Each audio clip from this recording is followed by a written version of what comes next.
আসসালামু আলাইকুম, welcome to সারাস রান্নাঘর। আজ আমি আপনাদেরকে বাসায় অথেন্টিকভাবে রসগোল্লা মিষ্টি তৈরি করে দেখাবো। আর ছানা থেকে শুরু করে সম্পূর্ণ মিষ্টির রেসিপিটাই আজকের ভিডিওর ভিতর আপনাদের সাথে শেয়ার করব। দোকানের মতো পারফেক্টভাবে আপনারা এই রসগোল্লা মিষ্টি তৈরি করে নিতে পারবেন যদি আমার রেসিপিটা ফলো করেন। আর যারা ফেসবুক পেজ থেকে আমার এই রেসিপিটা দেখতে এসেছেন তারা অবশ্যই কমেন্ট করে জানাবেন। তো চলুন বেশি কথা না বাড়িয়ে রেসিপিটা শুরু করি।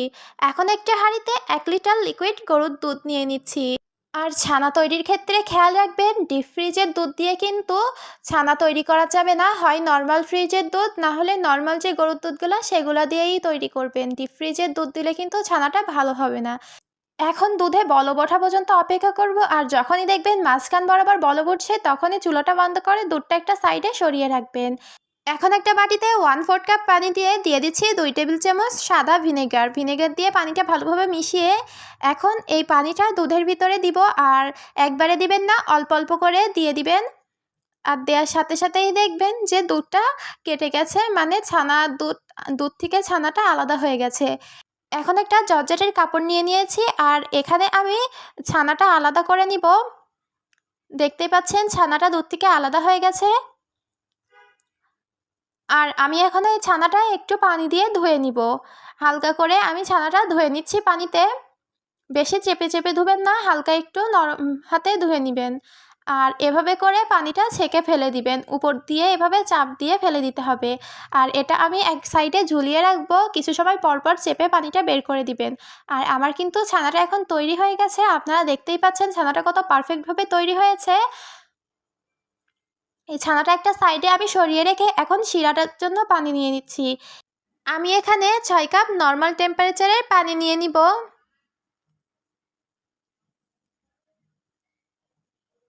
আর পানিটা নেওয়া হয়ে গেলে এখানে আমি 1.5 কাপ চিনি নিয়ে নিচ্ছি।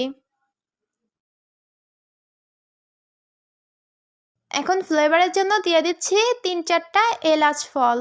এলাচ ফলটা দিলে কিন্তু মিষ্টির ফ্লেভারটা অনেক সুন্দর আসে। এখন চুলার ফ্লেম লোতে রেখে আমি চিনির শিরাটা জাল করে নিব। আর চিনির শিরাটা কিন্তু বেশি ঘন করা যাবে না, তাহলে মিষ্টির ভিতরে চিনির শিরাটা ঢুকবে না। হালকা একটু 2-1টা বলক উঠে আসলেই চিনির শিরার ভিতর রসগোল্লাগুলো দিয়ে দিতে হবে। চিনির শিরাটা জাল করতে দিয়ে এখন আমি রসগোল্লা ডোটা তৈরি করে নিব। আর এজন্য আমি ছানার ভিতরে দিয়ে দিচ্ছি 3 চা চামচ ময়দা, 3 চা চামচ চিনি আর 3 চা চামচ গুঁড়া দুধ। এখন এই উপকরণগুলোকে ছানার সাথে খুব ভালোভাবে মেখে নিতে হবে। হাতের সাহায্যে খুব ভালোভাবে মুথে নিতে হবে। ছানাটা যাতে মসৃণ হয়ে যায় সে পর্যন্ত মুথে নিব।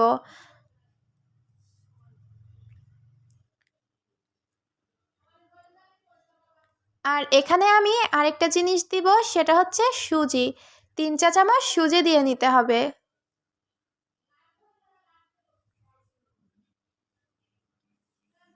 এখন সুজিটা দিয়ে খুব ভালোভাবে আবারও মুথে নিতে হবে। আর খেয়াল রাখতে হবে যে সব উপকরণ যাতে এই ছানাটার সাথে মিশে যায় সেই পর্যন্ত কিন্তু মুথে নিতে হবে। এখানে কিন্তু একটু সময় নিয়ে মুথে নেবেন, বেশি তাড়াহুড়ো করতে যাবেন না, তাহলে কিন্তু রসগোল্লাটা পারফেক্ট হবে না।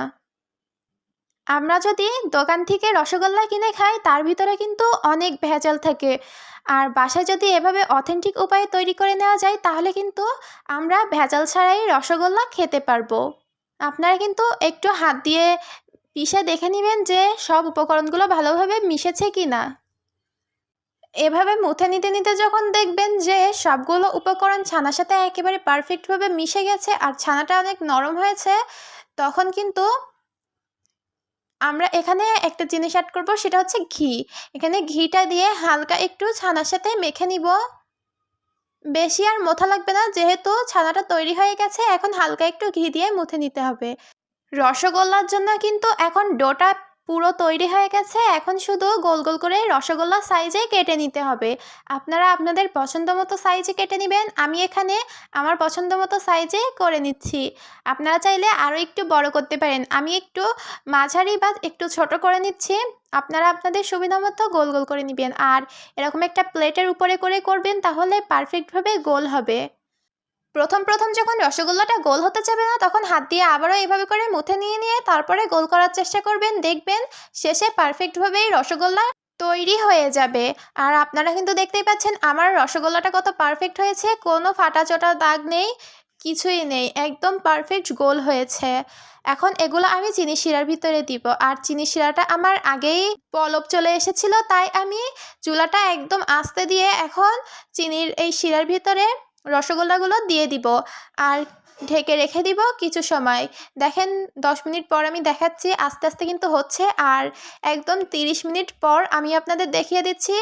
এই যে দেখেন রসগোল্লাগুলো কত বড় বড় হয়েছে, একদম ডাবল হয়ে গেছে, পারফেক্টই হয়েছে, কিন্তু একটাও কিন্তু ফেটে যায়নি। এখন চুলার ফ্লেমটা বন্ধ করে 8 ঘন্টার জন্য আমি রেখে দিব।